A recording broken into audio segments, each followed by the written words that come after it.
Hello, जय हिंद, नमस्कार दोस्तों। आप सभी का स्वागत है आपके अपने YouTube channel online GK free classes में। आज के इस क्लास में हम आरआरबी एनटीपीसी CBT-1 एग्जाम 2024 के लिए बहुत ही इंपॉर्टेंट क्वेश्चन लेकर आए हैं और ये सभी क्वेश्चन आपके आरआरबी एनटीपीसी CBT-1 एग्जाम 2024 के लिए इंपॉर्टेंट रहेंगे, इसलिए इस क्लास को आपको कंप्लीट देखना है और इस क्लास के एंड में आपको बताना है कि आपके टोटल कितने क्वेश्चन सही होते हैं। और ये आरआरबी एनटीपीसी CBT-1 एग्जाम के लिए चौथा क्लास होने वाला है और इन 4 क्लासों से पहले हम 3 क्लास करवा चुके हैं। यदि अभी तक आपने इन 3 क्लासों को नहीं देखा है तो इन 3 क्लासों को आप प्लेलिस्ट के अंदर जाकर देख सकते हो और साथ में इस चौथे क्लास को भी आपको कंप्लीट देखना है, क्योंकि इस चौथे क्लास के अंदर हम उन्हीं क्वेश्चनों को कवर करेंगे जो क्वेश्चन आपके आरआरबी एनटीपीसी CBT-1 एग्जाम 2024 के लिए इंपॉर्टेंट रहेंगे। ठीक है, तो चलिए शुरू करते हैं आज के इस चौथे क्लास को बिना देरी के। पहला प्रश्न है आप सभी के सामने। उस विकल्प का चयन कीजिए जो तीसरी संख्या से उसी प्रकार संबंधित है जिस प्रकार दूसरी संख्या पहली संख्या से संबंधित है। यानी कि ये पहला प्रश्न आप सभी के सामने नंबर एनालॉजी से संबंधित प्रश्न दिया गया है और आपसे पूछा गया है कि इस प्रश्न चिन्ह के स्थान पर कौन सी संख्या आएगी। तो इस टाइप के प्रश्न को आप एग्जाम में फटाफट से कैसे सोल्व करेंगे, तो वो देखिए जब भी आपको इस टाइप का प्रश्न एग्जाम में दिया जाए तो आपको क्या करना है। सबसे पहले तो आपको यहां पर देखना है कि यहां पर 136 से यहां पर 71 कैसे बना है। यानी कि जिस प्रकार 136 से 71 बना है सेम उसी प्रकार से हम यहां पर बताएंगे कि 234 से इस प्रश्न चिन्ह के स्थान पर क्या बनेगा। तो यहां पर देखिए इस प्रश्न को किस लॉजिक के आधार पर सोल्व किया गया है, तो वो देखिए यहां पर देखिए यहां पर 136 से यहां पर 71 बनेगा कैसे।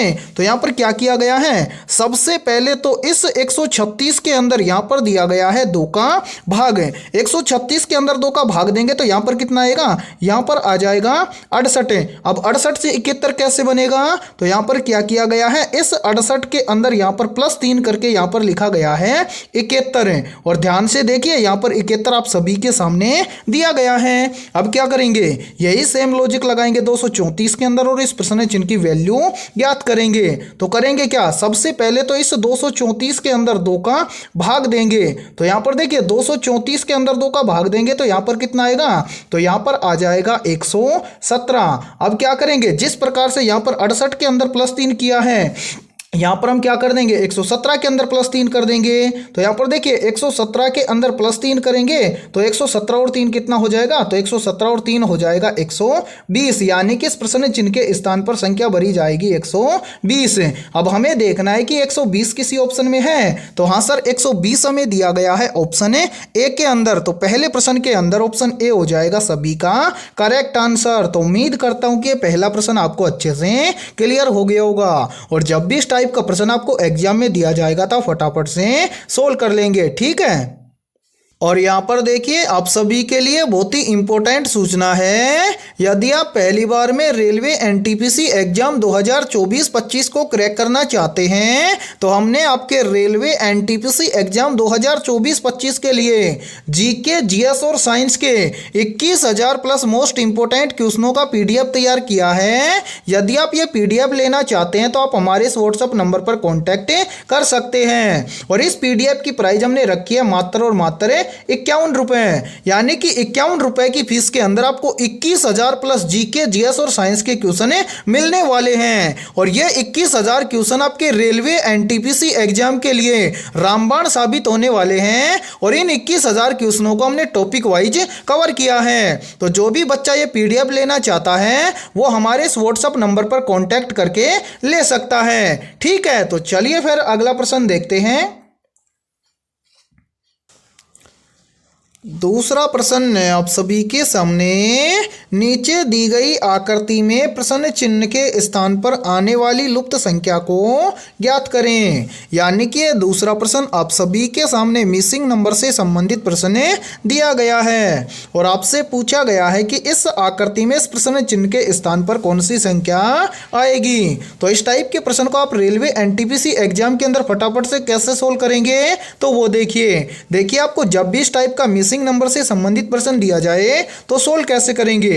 तो देखिए इस टाइप के प्रश्न को सोल्व किया जाता है एग्जाम में कैसे, या तो इस टाइप के प्रश्न को सोल्व किया जाता है कॉलम के अंदर है, या फिर इस टाइप के प्रश्न को सोल्व किया जाता है रो के अंदर है। अब 90% स्टूडेंट यहां पर बोलेंगे कि सर हमें कैसे पता चलेगा कि हम इस प्रश्न को रो में सोल्व करें या फिर कॉलम में। तो देखिए इसके लिए बहुत ही शानदार लॉजिक है, और यदि आपको लॉजिक याद है तो आप इस टाइप के प्रश्न को एग्जाम में फटाफट से सोल्व करेंगे।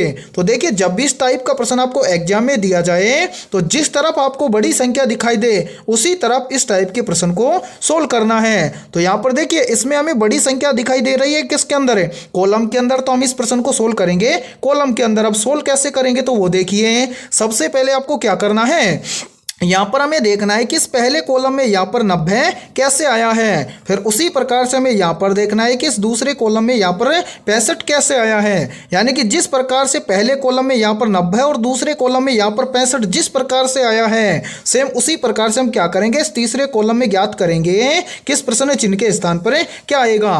तो यहाँ पर देखिए मेरे भाई इस पहले कॉलम के अंदर है यहाँ पर 90 कैसे आएगा, तो ध्यान से देखिए 90 के जस्ट ऊपर 3 संख्या दी गई है। पहली संख्या है 8, दूसरी संख्या है 7 और तीसरी संख्या है 6। तो इन तीनों संख्याओं का हम आपस में क्या करें कि यहां पर 90 आ जाए। तो यहां पर क्या लॉजिक लगाया गया है, यहां पर लॉजिक लगाया गया है क्या, सबसे पहले तो ऊपर की इन दोनों संख्याओं को आपस में जोड़ा गया है। तो मेरे भाई 8 और 7 को आपस में जोड़ देंगे तो यहां पर कितना हो जाएगा, तो 8 और 7 हो जाएगा 15। फिर क्या किया गया है, इस 15 का गुणा किया गया है इस तीसरी संख्या के साथ में। तीसरी संख्या क्या है, 6 है। तो यहां पर हम 15 का गुणा 6 के साथ में करेंगे तो यहां पर हो जाएगा 15 छीके 90। और ध्यान से देखिए 90 यहां पर आप सभी के सामने दिया गया है। अब क्या करेंगे, इसी प्रकार से यहां पर देखेंगे कि इस दूसरे कॉलम के अंदर यहां पर 65 इसी प्रकार से आया है क्या। तो क्या करेंगे, 65 के ऊपर भी 3 संख्या है, पहली संख्या है 7, दूसरी संख्या है 6 और तीसरी संख्या है 5। तो क्या करेंगे, पहली ऊपर की 2 संख्याओं को तो आपस में हम क्या कर देंगे, जोड़ देंगे। तो यहां पर देखिए 7 और 6 को आपस में जोड़ेंगे तो 7 और 6 कितना हो जाएगा, तो 7 और 6 हो जाएगा 13। अब क्या करेंगे, इस 13 का हम गुणा कर देंगे तीसरी संख्या इस 5 के साथ में। तो यहां पर देखिए 13 का गुणा 5 के साथ में करेंगे तो यहां पर कितना आ जाएगा, तो यहां पर आ जाएगा 13 पंजे 65। और मेरे भाई ध्यान से देखिए यहां पर आपको 65 दिया गया है। अब आप आसानी से बता सकते हैं कि इस प्रश्न चिन्ह के स्थान पर क्या आएगा। तो हाँ सर हम बिल्कुल बता सकते हैं कि इस प्रश्न चिन्ह के स्थान पर क्या आएगा।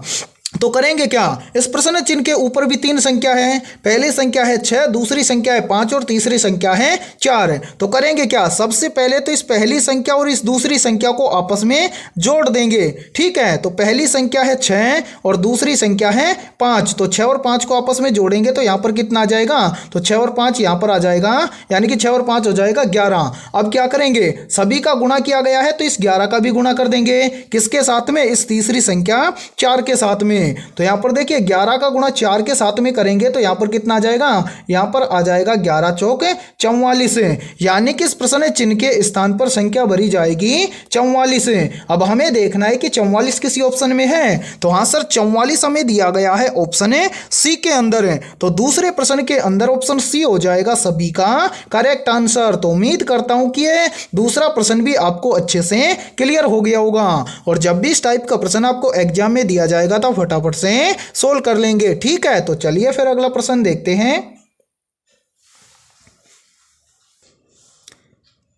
तीसरा प्रश्न है आप सभी के सामने, यदि P का अर्थ गुणा है, R का अर्थ घटाना है, S का अर्थ जोड़ है और Q का अर्थ भाग है तो नीचे दिए गए समीकरण का मान ज्ञात करें। यानी कि तीसरा प्रश्न आप सभी के सामने गणितीय संक्रियाओं से संबंधित प्रश्न दिया गया है और आपसे पूछा गया है कि यदि हम इस समीकरण को इस प्रश्न के अकॉर्डिंग सोल्व करें तो इस समीकरण का मान क्या होगा।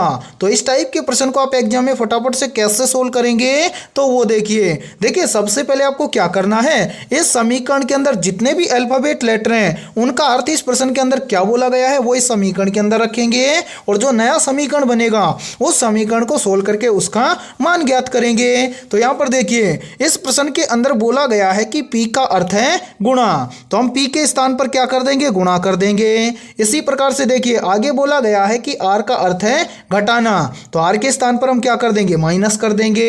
इसी के साथ में देखिए आगे आगे बोला गया है कि S का अर्थ है जोड़, तो S के स्थान पर हम क्या कर देंगे, जोड़ कर देंगे। फिर इसी प्रकार से आगे देखिए आगे बोला गया है कि Q का अर्थ है भाग, तो Q के स्थान पर हम क्या कर देंगे, भाग कर देंगे। तो यहाँ पर देखिए मेरे भाई अब नया समीकरण क्या बनेगा तो वो देखिए। यहाँ पर देखिए फर्स्ट में क्या है 6 है, फिर क्या है P का अर्थ है गुणा, तो यहाँ पर कर देंगे गुणा। फिर है 7 तो यहाँ पर लिख देंगे 7 है। फिर है S का अर्थ है प्लस, तो यहाँ पर कर देंगे प्लस है। फिर क्या है 39 तो यहाँ पर हम लिख देंगे 39 है। उसके बाद में क्या है Q का अर्थ क्या है भाग है, तो यहाँ पर हम कर देंगे भाग। फिर क्या है 13 तो यहाँ पर हम लिख देंगे 13। उसके बाद में क्या है R का अर्थ है माइनस, तो यहाँ पर कर देंगे माइनस। फिर क्या है 5 तो यहाँ पर हम लिख देंगे 5। ये बन गया नया समीकरण। अब क्या करेंगे, समीकरण को सोल्व करेंगे। तो यहाँ पर देखिए सबसे पहले हम यहाँ पर कर देंगे 6 और 7 का आपस में गुणा, तो 6 7 कितना हो जाएगा, तो 6 7 हो जाएगा 42। उसके बाद में यहाँ पर बचेगा प्लस है। फिर देखिए 13 का भाग देंगे 39 के अंदर है, तो 13 3 39, यानी कि 13 का भाग 39 में देंगे तो चला जाएगा 3 बार। फिर यहाँ पर बचेगा माइनस का 5। अब क्या करेंगे, प्लस प्लस को जोड़ देंगे और जो माइनस का है उसको घटा देंगे। तो यहाँ पर देखिए प्लस का है 42 और प्लस का है 3, तो 42 और 3 कितना हो जाएगा, तो 42 और 3 हो जाएगा 45।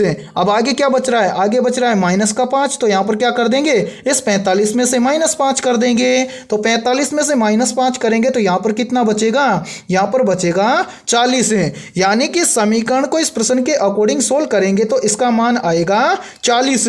अब हमें देखना है कि 40 किसी ऑप्शन में है, तो हाँ सर 40 हमें दिया गया है ऑप्शन है बी के अंदर है, तो ऑप्शन बी हो जाएगा तीसरे प्रश्न के अंदर है करेक्ट आंसर। तो उम्मीद करता हूं कि यह तीसरा प्रश्न भी आपको अच्छे से क्लियर हो गया होगा, और जब भी इस टाइप का प्रश्न आपको एग्जाम में दिया जाएगा तो फटाफट से सोल्व कर लेंगे। ठीक है, तो चलिए फिर अगला प्रश्न देखते हैं।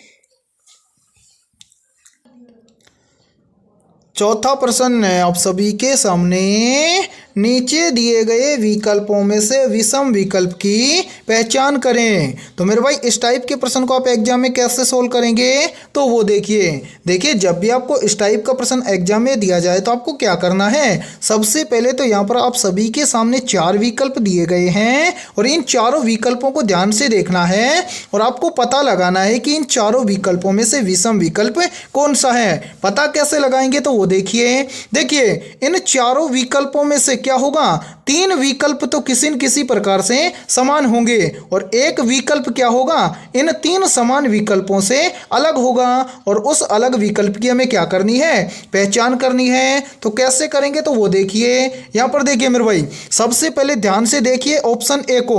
ऑप्शन ए में हमें दिया गया है महानदी, तो महानदी क्या है, एक नदी है। इसी प्रकार से देखिए ऑप्शन बी के अंदर क्या दिया गया है, कृष्णा नदी, तो कृष्णा नदी भी क्या है, एक प्रकार की नदी है। इसी प्रकार से देखिए ऑप्शन सी को, ऑप्शन सी में क्या दिया गया है, गोदावरी नदी, तो गोदावरी नदी भी क्या है, एक प्रकार की नदी है। इसी प्रकार से देखिए ऑप्शन डी को, ऑप्शन डी में दिया गया है ताप्ती नदी, तो ताप्ती भी क्या है, एक प्रकार की नदी है। यानी कि चारों की चारों क्या है, नदी है। तो नदी के आधार पर हम इन चारों विकल्पों में से विषम विकल्प नहीं छांट सकते हैं। अब ऐसी कंडीशन में हम क्या करेंगे, यदि आप जीके और जीएस को अच्छे से पढ़ रखे हो तो यहाँ पर इस प्रश्न का आंसर आप फटाफट से दे दोगे। कैसे, तो वो देखिए यहाँ पर देखिए मेरे भाई सबसे पहले यहाँ पर देखिए ऑप्शन ए में है महानदी, उसके बाद में देखिए ऑप्शन बी में है कृष्णा नदी और ऑप्शन सी में है गोदावरी नदी। तो ये तीनों की तीनों नदियाँ कहाँ पर गिरती हैं, तो ये तीनों की तीनों नदियाँ गिरती हैं बंगाल की खाड़ी में। यहाँ पर हम लिख देते हैं बंगाल की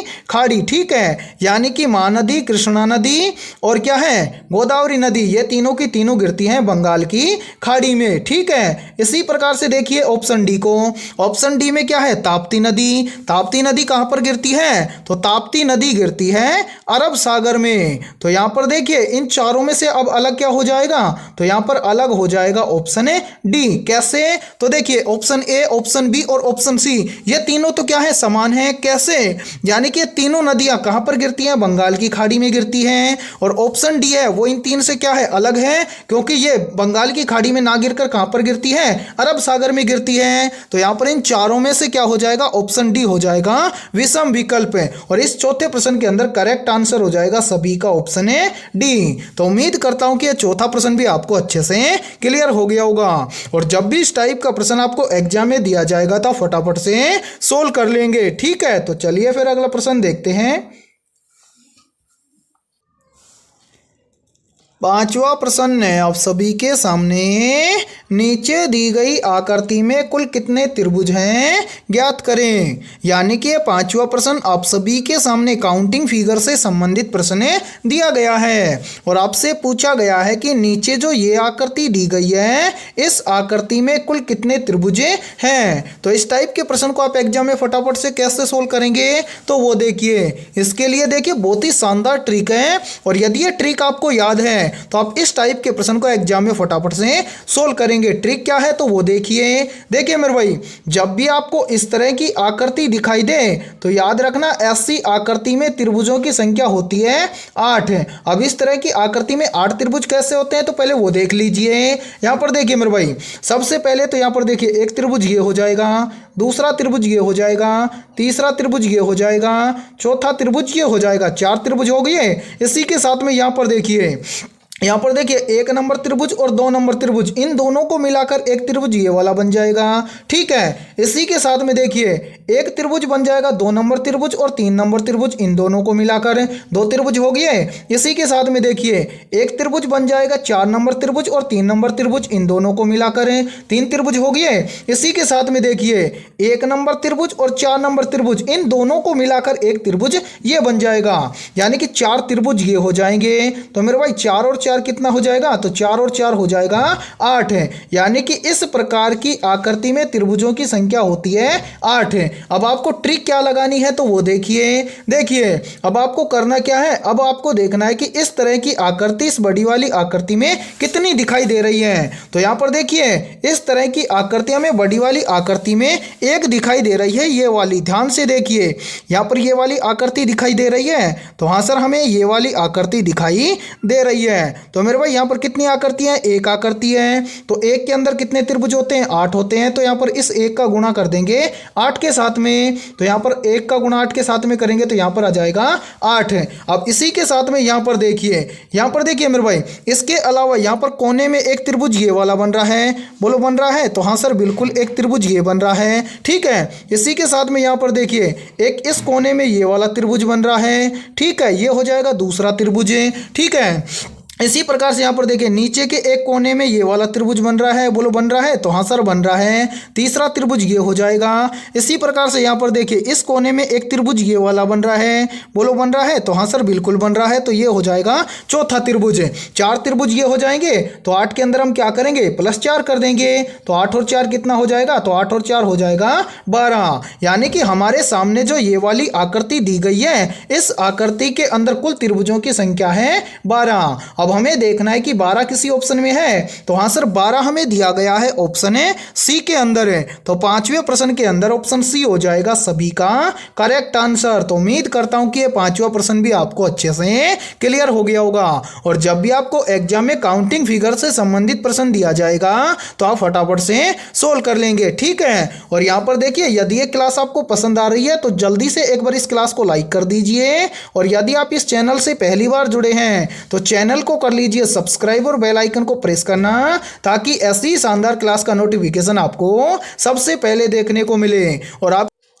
और आपके जितने भी दोस्त आरआरबी एनटीपीसी एग्जाम 2024-25 की तैयारी कर रहे हैं तो उनके पास भी इस क्लास को ज़्यादा से ज़्यादा शेयर करें। और इस क्लास के अंदर आपको एंड तक बनी रहना है, क्योंकि इस क्लास के अंदर बहुत ही इंपॉर्टेंट क्वेश्चन होने वाले हैं। और ये सभी क्वेश्चन आपके रेलवे एनटीपीसी एग्जाम 2024-25 के लिए इंपॉर्टेंट रहेंगे। ठीक है, तो चलिए फिर अगला प्रश्न देखते हैं। छठा प्रश्न है आप सभी के सामने, नीचे दी गई श्रृंखला में अगला पद ज्ञात कीजिए। यानी कि छठा प्रश्न आप सभी के सामने सीरीज से संबंधित प्रश्न दिया गया है और आपसे पूछा गया है कि इस सीरीज में इन प्रश्न चिन्हों के स्थान पर कौन सी संख्या आएगी। तो इस टाइप के सीरीज को आप एग्जाम में फटाफट से कैसे सोल्व करेंगे तो वो देखिए मेरे भाई, जब भी आपको इस टाइप का सीरीज एग्जाम में दिया जाए तो इस टाइप के सीरीज को सोल्व करने का बहुत ही शानदार ट्रिक है और यदि ये ट्रिक आपको याद है तो आप ऐसे प्रश्न को एग्जाम में फटाफट से सोल्व कर सकते हैं। क्या ट्रिक है तो वो देखिए। यहां पर देखिए मेरे भाई, जब भी आपको सीरीज के अंदर डबल प्रश्न चिन्ह दिए जाएं तो इस टाइप के सीरीज को सोल्व करना है आपको एक संख्या को छोड़कर एक संख्या को। कैसे तो वो देखिए। यहां पर देखिए मेरे भाई, इस सीरीज के अंदर हमें पहली संख्या दी गई है एक से एक संख्या छोड़कर आगे चलेंगे तो कितना है 2 है, तो 1 से 2 बनेगा कैसे। तो यहां पर देखिए यदि हम 1 का 2 गुना कर दें तो 1 का 2 गुना होता है 2। फिर देखिए 2 से कितना बन रहा है, यानी कि 2 से एक संख्या छोड़कर आगे चलेंगे तो आगे है 4 है, तो 2 से 4 कैसे बनेगा। तो यहां पर भी देखिए यदि हम 2 का क्या कर दें 2 गुना कर दें तो 2 का 2 गुना होता है 4। फिर देखिए 4 से एक संख्या छोड़कर आगे चलेंगे तो कितना है 8 है, 4 से 8 बनेगा कैसे। तो यहां पर भी देखिए यदि हम 4 का क्या कर दें 2 गुना कर दें तो 4 का 2 गुना कितना होता है 8 होता है। इसी प्रकार से देखिए 8 से एक संख्या छोड़कर आगे चलेंगे तो कितना है 16 है, तो 8 से 16 कैसे बनेगा। तो यहां पर भी देखिए यदि हम 8 का क्या कर दें 2 गुना कर दें तो 8 का 2 गुना कितना होता है 16 होता है। अब इसी प्रकार से क्या करेंगे, इस 16 से एक संख्या छोड़कर आगे चलेंगे। आगे क्या है प्रश्न चिन्ह है, प्रश्न चिन्ह की वैल्यू कैसे निकालेंगे तो वो देखिए। यहां पर देखिए मेरे भाई, नीचे जो ये संख्या आई है इस संख्या को ध्यान से देखिए कि यहां पर हुआ क्या है। तो यहां पर देखिए क्या हुआ है 2 गुना होता है, यानी कि सभी के अंदर क्या हुआ है 2 गुना हुआ है। तो यहां पर 16 से इस प्रश्न चिन्ह की वैल्यू निकालेंगे तो यहां पर भी हम क्या कर देंगे 2 गुना कर देंगे। तो 16 का 2 गुना कितना होता है 16 का 2 गुना होता है 32। तो यहां पर इस प्रश्न चिन्ह के स्थान पर संख्या आ जाएगी 32। अब इसी प्रकार से हम क्या करेंगे इस प्रश्न चिन्ह की वैल्यू निकालेंगे तो करेंगे क्या, जो सीरीज छूट गया उस सीरीज को सोल्व करेंगे। तो यहां पर देखिए मेरे भाई, यहां पर देखिए 23 से एक संख्या छोड़कर आगे चलेंगे तो 23 से कितना बन रहा है 18। तो 23 से 18 कैसे बनेगा। तो यहां पर देखिए यदि हम 23 में से क्या कर दें -5 कर दें तो 23 में से -5 करेंगे तो यहां पर बन जाएगा 18। फिर इसी प्रकार से यहां पर देखिए 18 से क्या करेंगे एक संख्या छोड़कर आगे चलेंगे तो 18 से एक संख्या छोड़कर आगे चलेंगे तो कितना है 13। अब 18 से 13 कैसे बनेगा। तो यहां पर भी देखिए यदि हम 18 में से क्या कर दें -5 कर दें तो 18 में से -5 करेंगे तो यहां पर बन जाएगा 13। सेम इसी प्रकार से आगे देखिए 13 से एक संख्या छोड़कर आगे चलेंगे तो आगे कितना बन रहा है 8 बन रहा है। तो 13 से 8 कैसे बनेगा। तो यहां पर भी देखिए यदि हम 13 में से क्या कर दें -5 कर दें तो 13 में से -5 करेंगे तो यहां पर बन जाएगा 8। अब इसी प्रकार से हम क्या करेंगे 8 से एक संख्या छोड़कर क्या करेंगे आगे चलेंगे। आगे क्या है प्रश्न चिन्ह है, प्रश्न चिन्ह की वैल्यू कैसे निकालेंगे तो वो देखिए।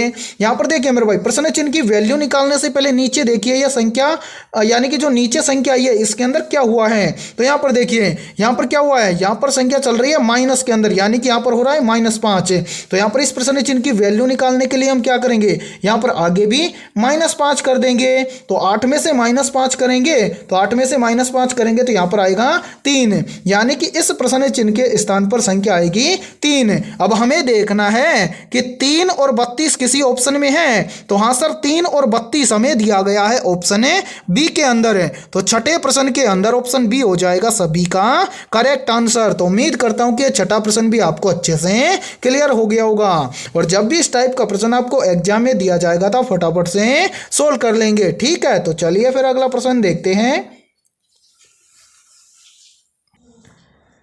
7वां प्रश्न है आप सभी के सामने, नीचे दी गई श्रृंखला में प्रश्न चिन्ह के स्थान पर आने वाली संख्या को ज्ञात करें। यानी कि 7वां प्रश्न आप सभी के सामने सीरीज से संबंधित प्रश्न दिया गया है और आपसे पूछा गया है कि इस सीरीज में इस प्रश्न चिन्ह के स्थान पर कौन सी संख्या आएगी। तो इस टाइप के प्रश्न को आप एग्जाम में कैसे सोल्व करेंगे तो वो देखिए सॉल्यूशन देखने से पहले आपको क्या करना है, इस क्लास को रोकना है और अपने स्तर से इस सीरीज वाले प्रश्न को सोल्व करके कमेंट सेक्शन के अंदर कमेंट करके आपको बताना है कि इस प्रश्न चिन्ह के स्थान पर है कौन सी संख्या आएगी। तो उम्मीद करता हूं कि आपने इस सीरीज वाले प्रश्न को जरूर सोल्व किया होगा। तो आइए देखते हैं कि आपका आंसर है क्या आया है। तो यहां पर देखिए इस प्रश्न को हम किस लॉजिक के आधार पर सोल्व करेंगे तो वो देखिए यहाँ पर देखिए सबसे पहले हमें संख्या दी गई है 46 है। 46 से कितना बन रहा है 56 है। तो 46 से 56 कैसे बनेगा?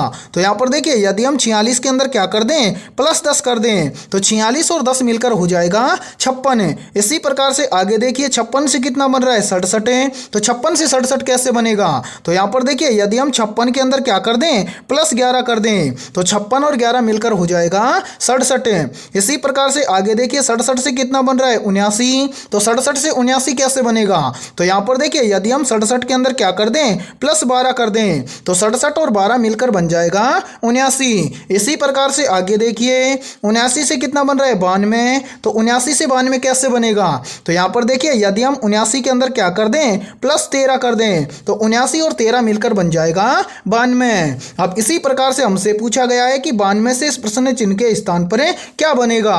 तो मेरे भाई यहाँ पर इस प्रश्न चिन्ह की वैल्यू निकालने से पहले आपको क्या करना है, नीचे जो संख्या आई है इस संख्या को ध्यान से देखना है कि यहाँ पर हुआ क्या है। तो यहाँ पर देखिए क्या हो रहा है, सबसे पहले प्लस 10, उसके बाद में प्लस 11, उसके बाद में प्लस 12, उसके बाद में प्लस 13, यानी कि यहाँ से संख्या क्या हो रही है कंटिन्यू चल रही है। तो यहाँ पर प्लस 13 के बाद में क्या हो जाएगा प्लस 14 हो जाएगा, यानी कि हम 92 और 14 को आपस में ऐड कर दें तो इस प्रश्न चिन्ह की वैल्यू ज्ञात हो जाएगी। तो यहाँ पर देखिए यदि हम 92 और 14 को आपस में जोड़ देंगे तो यहाँ पर कितना बनेगा, तो 92 और 14 को आपस में जोड़ देंगे तो यहाँ पर बन जाएगा 106, यानी कि इस प्रश्न चिन्ह के स्थान पर संख्या भरी जाएगी 106। अब हमें देखना है कि 106 किसी ऑप्शन में है। तो हाँ सर 106 हमें दिया गया है ऑप्शन है बी के अंदर। तो 7वें प्रश्न के अंदर ऑप्शन बी हो जाएगा सभी का करेक्ट आंसर। तो उम्मीद करता हूं कि ये 7वां प्रश्न भी आपको अच्छे से क्लियर हो गया होगा और जब भी इस टाइप का प्रश्न आपको एग्जाम में दिया जाएगा तो फटाफट से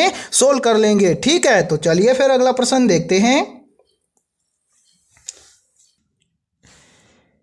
8वां प्रश्न है आप सभी के सामने, नीचे दी गई आकृति में प्रश्न चिन्ह के स्थान पर आने वाली लुप्त संख्या को ज्ञात करें। यानी कि 8वां प्रश्न आप सभी के सामने मिसिंग नंबर से संबंधित प्रश्न दिया गया है और आपसे पूछा गया है कि इस प्रश्न चिन्ह के स्थान पर कौन सी संख्या आएगी। तो इस टाइप के प्रश्न को आप एग्जाम में फटाफट से कैसे सोल्व करेंगे तो वो देखिए।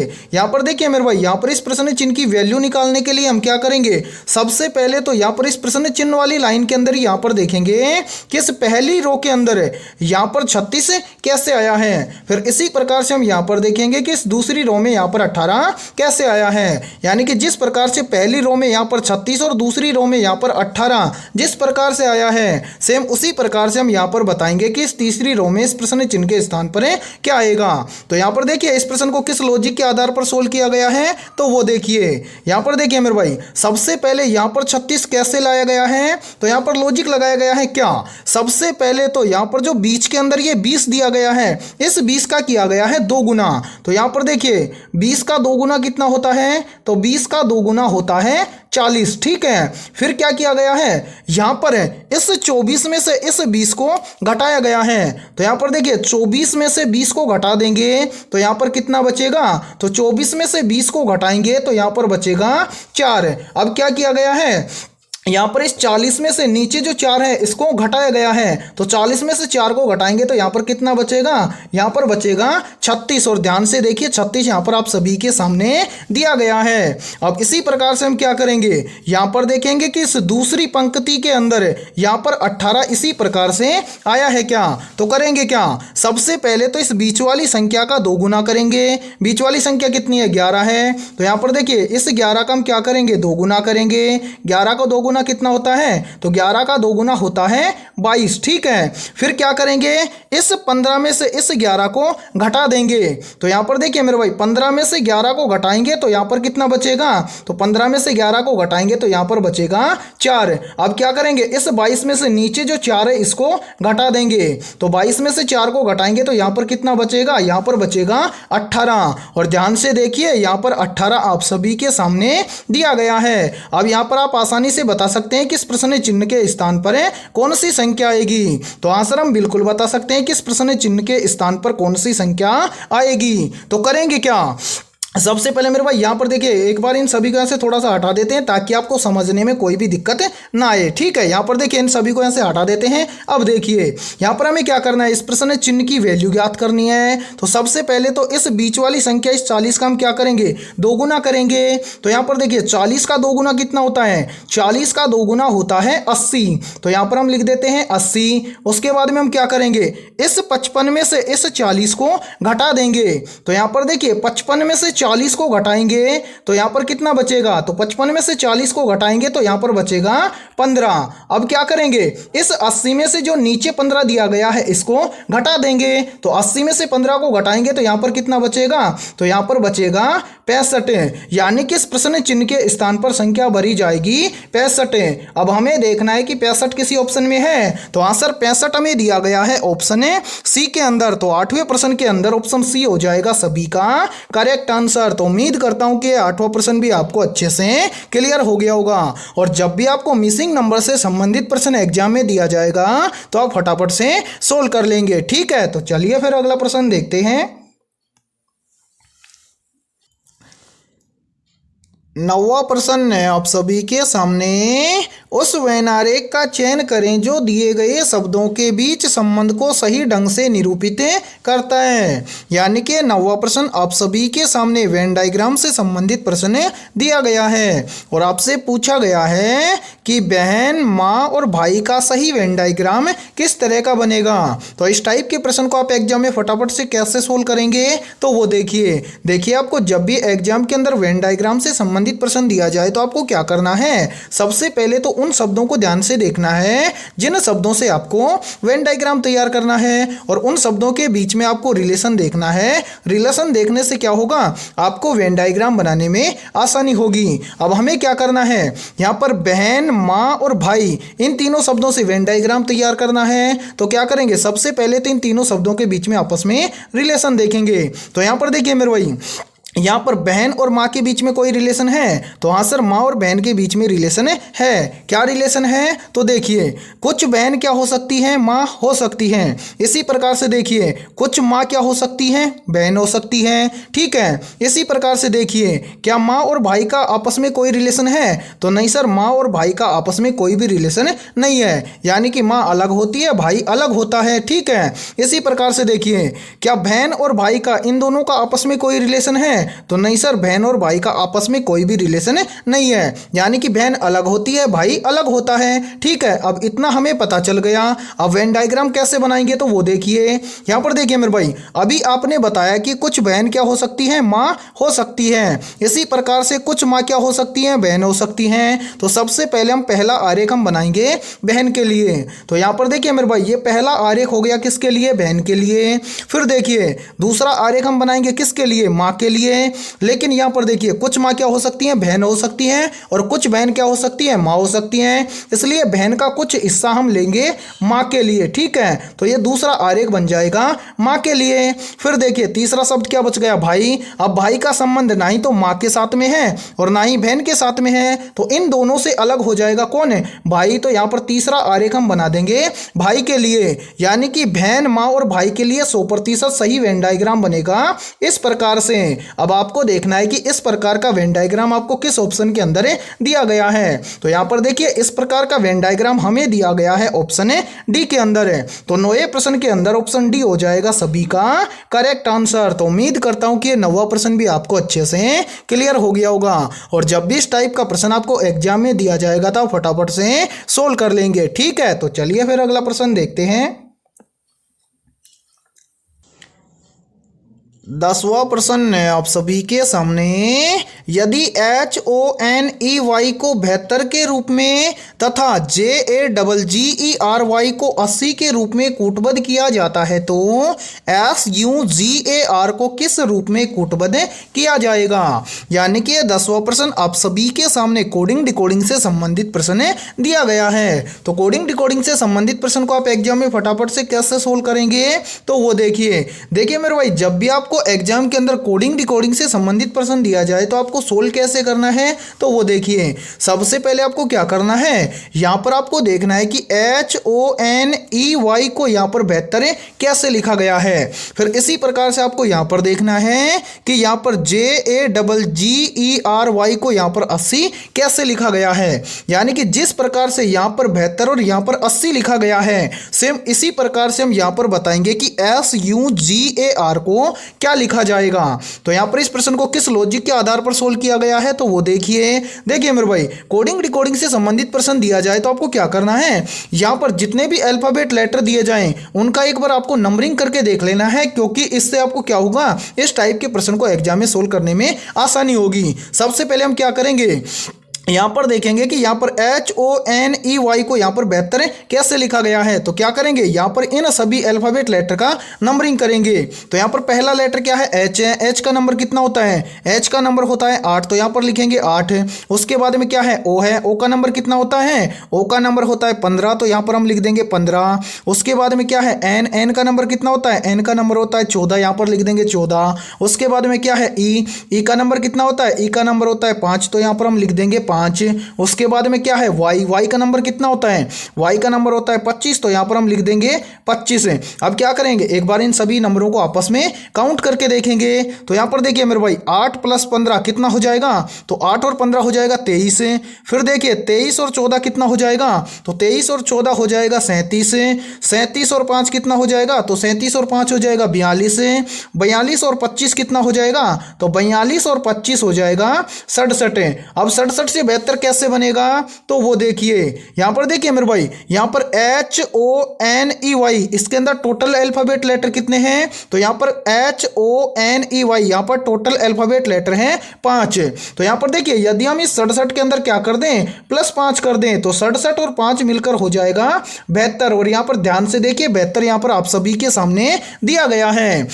अब इसी प्रकार से क्या करेंगे, यहां पर देखेंगे कि यहां पर JAGGERY को 80 इसी प्रकार से लिखा गया है क्या। तो क्या करेंगे, यहां पर भी जितने भी अल्फाबेट लेटर हैं उन सभी का पहले नंबरिंग करेंगे और उन सभी नंबर को आपस में ऐड कर देंगे, और जो संख्या आएगी उसके अंदर यहां पर जितने भी अल्फाबेट लेटर हैं इन सभी को काउंट करके उसके अंदर ऐड कर देंगे। तो यहां पर देखिए, यहां पर पहला लेटर है J का नंबर कितना होता है, तो J का नंबर होता है 10, तो यहां पर लिखेंगे 10। उसके बाद में क्या है, यहां पर है A का नंबर होता है 1। फिर क्या है, G का नंबर होता है कितना, G का नंबर होता है 7, तो यहां पर हम डबल बार कर देंगे 7, ठीक है। उसके बाद में क्या है, उसके बाद में है मेरे भाई E का नंबर होता है 5, तो यहां पर हम लिख देंगे 5। उसके बाद में क्या है R, तो यहां पर देखिए R का नंबर होता है 18, यहां पर हम प्लस कर देंगे 18। फिर क्या है Y का नंबर होता है 25, तो यहां पर हम कर देंगे 25, ठीक है। पहले इन सभी को काउंट करेंगे। तो यहां पर देखिए 10 और 1 कितना हो जाएगा 11, 11 और 7 कितना हो जाएगा 18, 18 और 7 कितना हो जाएगा 25, 25 + 5 कितना हो जाएगा 25 और 5 हो जाएगा 30, 30 और 18 कितना हो जाएगा, तो 30 और 18 हो जाएगा 48, और 48 और 25 कितना हो जाएगा, तो मेरे भाई 48 और 25 हो जाएगा 73। तो यहाँ पर हम लिख देते हैं 73। उसके बाद में हम क्या करेंगे, इस 73 के अंदर प्लस कर देंगे यहाँ पर जितने भी अल्फाबेट लेटर हैं। तो यहाँ पर टोटल कितने अल्फाबेट लेटर हैं, तो यहाँ पर ध्यान से देखिए मेरे भाई, यहाँ पर टोटल अल्फाबेट लेटर हैं 1 2 3 4 5 6 7, टोटल अल्फाबेट लेटर हैं 7। तो 73 के अंदर हम यहाँ पर क्या कर देंगे, +7 कर देंगे। तो यहाँ पर देखिए 73 + 7 कितना हो जाएगा, तो 73 और 7 हो जाएगा 80। और ध्यान से देखिए यहाँ पर 80 आप सभी के सामने दिया गया है। तो अब आप आसानी से बता सकते हैं कि SUGAR को क्या लिखा जाएगा। तो आंसर हम बिल्कुल बता सकते हैं कि SUGAR को क्या लिखा जाएगा। तो क्या करेंगे, सबसे पहले तो इन सभी का नंबरिंग करेंगे। तो यहाँ पर देखिए एक बार इन सभी को यहाँ से हटा देते हैं ताकि आपको समझने में कोई भी दिक्कत ना आए। तो यहाँ पर देखिए मेरे भाई, पहला लेटर है क्या S का नंबर कितना होता है, S का नंबर होता है 19, तो यहाँ पर हम लिख देंगे 19। उसके बाद में क्या है U का नंबर कितना होता है, U का नंबर होता है 21, तो यहाँ पर हम लिख देंगे 21। उसके बाद में क्या है G का नंबर होता है 7, तो यहाँ पर हम लिख देंगे 7।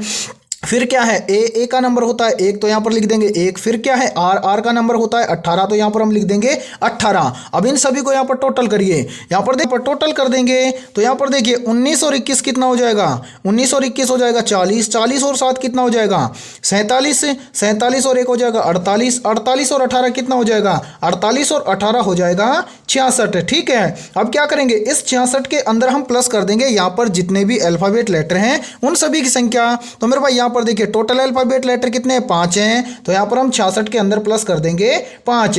तो 66 और 5 कितना हो जाएगा, तो 66 और 5 हो जाएगा 71। यानी कि SUGAR को लिखा जाएगा 71। अब हमें देखना है कि 71 किसी ऑप्शन में है, तो हाँ सर 71 हमें दिया गया है ऑप्शन ए के अंदर है, तो 10वें प्रश्न के अंदर ऑप्शन ए हो जाएगा सभी का करेक्ट आंसर। तो उम्मीद करता हूं कि 10वां प्रश्न भी आपको अच्छे से क्लियर हो गया होगा, और जब भी इस टाइप का प्रश्न आपको एग्जाम में दिया जाएगा तो फटाफट से सोल्व कर लेंगे। ठीक है, और यहां पर देखिए आप सभी के लिए बहुत ही इंपॉर्टेंट सूचना है, यदि आप पहली बार में रेलवे एनटीपीसी एग्जाम 2024-25 को क्रैक करना चाहते हैं तो हमने आपके रेलवे एनटीपीसी एग्जाम के लिए जीके, जीएस और साइंस के 21,000 प्लस मोस्ट इंपोर्टेंट क्वेश्चनों का पीडीएफ तैयार किया है। यदि आप ये 21,000 प्लस जीके, जीएस और साइंस के क्वेश्चनों का पीडीएफ लेना चाहते हैं तो आप हमारे इस व्हाट्सएप नंबर पर कॉन्टैक्ट कर सकते हैं। व्हाट्सएप नंबर है 7374826893। ये हमारा व्हाट्सएप नंबर है। इस व्हाट्सएप नंबर पर आप कांटेक्ट करके इस 21,000 प्लस क्वेश्चनों के पीडीएफ को आप ले सकते हैं, और इस पीडीएफ की प्राइस हमने रखी है मात्र और मात्र 51 रुपए, यानी कि 51 रुपए की फीस के अंदर आपको 21,000 प्लस क्वेश्चन मिलने वाले हैं। और ये आपके रेलवे एनटीपीसी एग्जाम 2024-25 के लिए बहुत ही इंपॉर्टेंट होने वाले हैं, और इन 21,000 क्वेश्चनों के पीडीएफ को हमने टॉपिक वाइज कवर किया है। ठीक है, तो जो भी बच्चा लेना चाहता है वो हमारे इस व्हाट्सएप नंबर पर कांटेक्ट करके ले सकता है। ठीक है, और यदि ये क्लास आपको पसंद आई है तो जल्दी से एक बार इस क्लास को लाइक कर दीजिए, और यदि आप इस चैनल से पहली बार जुड़े हैं तो चैनल को कर लीजिए सब्सक्राइब और बेल आइकन को प्रेस करना, ताकि ऐसे ही शानदार क्लास का नोटिफिकेशन आपको सबसे पहले देखने को मिले। तो फिर मिलते हैं ऐसे ही बेहतरीन क्वेश्चनों के साथ सुबह 7 बजे।